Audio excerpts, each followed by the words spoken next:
Hebu tuelekea katika Chama cha Mapinduzi CCM.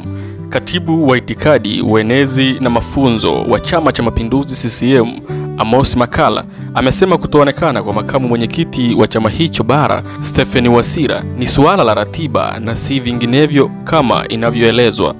Ufafanuzi wa Makalla unajibu kauli mbalimbali zinazoibuliwa katika mitandao ya kijamii kutoka kwa baadhi ya wadau wakihoji yuko wapi Wasira ambaye hakuonekana kwa siku kadhaa hadharani.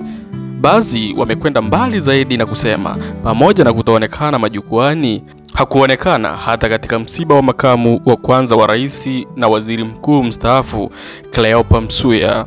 Msuya alifariki dunia Mei 7, 2025 katika hospitali ya Mzena Kijitonyama jijini Dar es Salaam alipokuwa akipatiwa matibabu ya moyo ambayo alimsumbua kwa kipindi kirefu. Kwa mara ya mwisho Wasira alionekana hadharani alipofanya ziara yake katika wilaya zote mkoa wa Dodoma, na baada ya hapo hakuonekana tena. Makalla amejibu swali hilo leo Jumamosi Mei 17, 2025 katika mkutano wake wa waandishi wa habari jijini Dar es Salaam kuhusu taarifa ya kufanyika kwa mkutano mkuu maalum Mei 29 na 30, 2025. Amesema ni kawaida kwa kiongozi kupumzika baada ya ziara na shughuli mbalimbali za kiofisi kama ambavyo mwingine yeyote angefanya.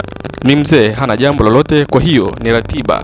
Kwa bwana, nitafanya hapa, nikikamilisha nitapumzika. Kuna jambo la familia, kuona watoto, hata mimi mwenyewe lazima nijiwekee hilo, amesema Makalla. Akifafanua zaidi, amesema hata yeye amekuwa akipumzika baada ya ziara, anafanya kazi nyingine za kiofisi na vikao vya kawaida. Kwa hiyo hata mimi nikipotea wiki moja, mtasema mwenezi amekata moto au amekata pumzi? Hapana, ni suala la ratiba, ameongezea kwa kusema hivyo Makalla. Na hii ni Erasmi TV.